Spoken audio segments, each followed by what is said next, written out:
2014 తరువాత ప్రారంభమైనటువంటి అభివృద్ధి కార్యక్రమం ఈ ప్రాంతంలో ఇంకా కొనసాగుతూనే ఉంది. ఈరోజు ప్రత్యేకంగా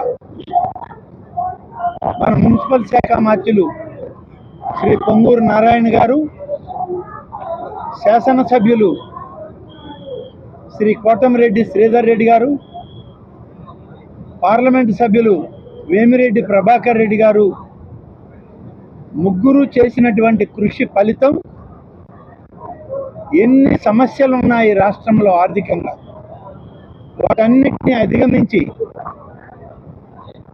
అభివృద్ధి పదాన ఈ నగరంలో ఉన్నటువంటి ఒక పవిత్రమైన స్థలాన్ని అభివృద్ధి చేయడానికి మన ముఖ్యమంత్రి గారు అయినటువంటి గౌరవనీయులు చంద్రబాబు నాయుడు గారు ప్రత్యేకంగా శ్రద్ధ తీసుకుని ఈరోజు వర్చువల్ మెసేజ్ ఇవ్వడంలో, కాన్ఫరెన్స్లో వారు పాల్గొన్నారు. ఇది ఒక ప్రత్యేకత. గతంలో ఎప్పుడు కూడా ఈ విధంగా ఏ ముఖ్యమంత్రి కూడా వర్చువల్ మెసేజ్ ఇవాళ ఇచ్చిన దాఖలాలు లేవు. చంద్రబాబు నాయుడు గారు గతంలో ఇక్కడికే వచ్చారు. ఈ యొక్క బారాషాహి దర్గా యొక్క పవిత్ర స్థలాన్ని ఆయన ఎంతో గౌరవప్రదంగా తీసుకుంటూ నీళ్ళల్లో దిగి ఆనాడు రాష్ట్ర సుభిక్షం కోసం, సౌభాగ్యం కోసం స్వర్ణాల చెరువులో రొట్టెలు కూడా అందుకోవడం జరిగింది. మరి ఈరోజు సమయాన్ని తక్కువ కాబట్టి అందరూ ఆహ్వానించినప్పటికీ రాలేక ఆయన శుభాకాంక్షలు తెలియజేయడం మరి ఈనాడు చూసాం. మనం చంద్రబాబు నాయుడు గారు గతంలో ముఖ్యమంత్రిగా ఉన్నప్పుడే బారాషాహి దర్గా ప్రాంతాన్ని అభివృద్ధి చేయడానికి ఆ రోజు మన అబ్దుల్ అజీజ్ గారు కూడా మేయర్గా పనిచేశారు. వారు కూడా ఉన్నప్పుడే 20 కోట్ల రూపాయలు ప్రభుత్వ నిధులు మంజూరు చేయడం జరిగింది. దురదృష్టం, ఆ తర్వాత వచ్చిన ప్రభుత్వాలు ఏవి కూడా దీన్ని ముందుకు తీసుకుపోలేనటువంటి పరిస్థితి. ఇది హిందూ ముస్లిం సామరస్య వేదిక. దీనికి ఎవరికీ ఏమీ అభ్యంతరాలు లేవు. అన్ని మతాలు ఇక్కడ కలుస్తాయి.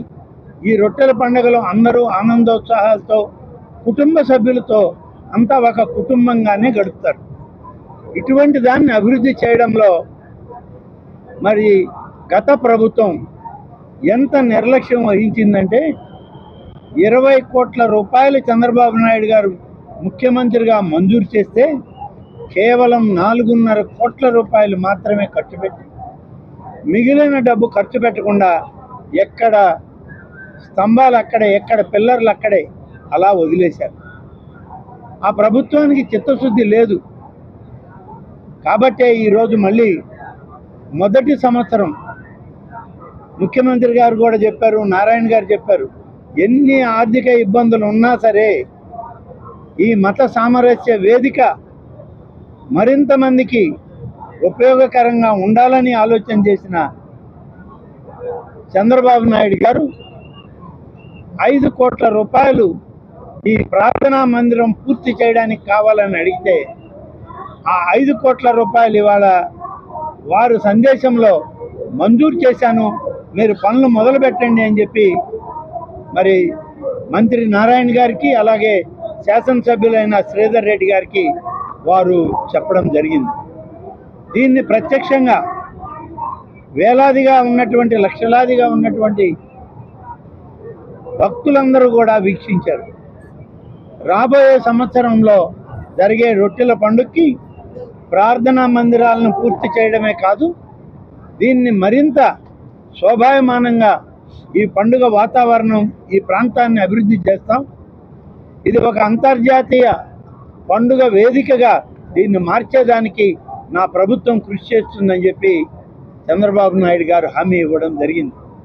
అందుకని నేను అంటున్నా, రొట్టెల పండుగ వాతావరణమైన ఇవాళ ఒక మహా పెద్ద పండుగ వాతావరణం ఈరోజు ఇక్కడ నెలకొల్పబడింది.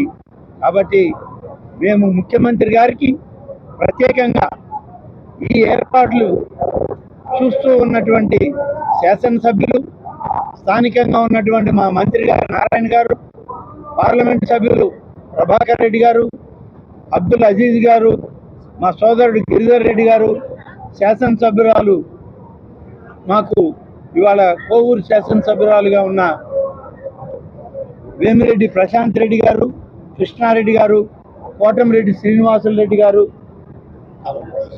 మా బారాషాహి దర్గా చైర్మన్గా ఇవాళ పనిచేస్తున్న ఖాదర్ బాషా గారు అందరూ ఉన్నారు. పెద్దలందరూ కూడా అందరూ కలిసి ఈ ఉత్సవాన్ని, ఈ పండుగని ఎంతో ప్రజలకు ఉపయోగపడే విధంగా దీన్ని తీర్చిదిద్దారు. దీనిని విజయవంతంగా ఈ 2-3 రోజులు కూడా అందరూ దగ్గరగానే ఉండి దీన్ని పూర్తి చేద్దాం. అందరం కలిసిమెలిసి పనిచేద్దాం.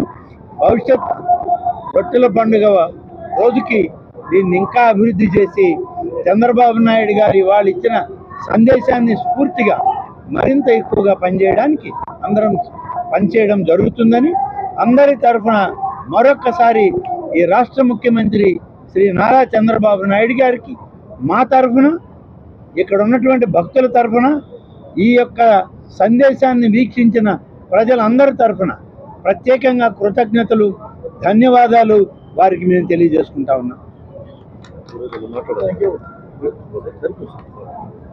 ఓకే,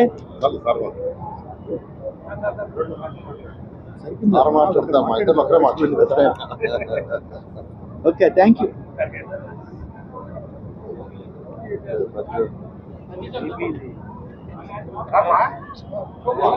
పర్వాలేదు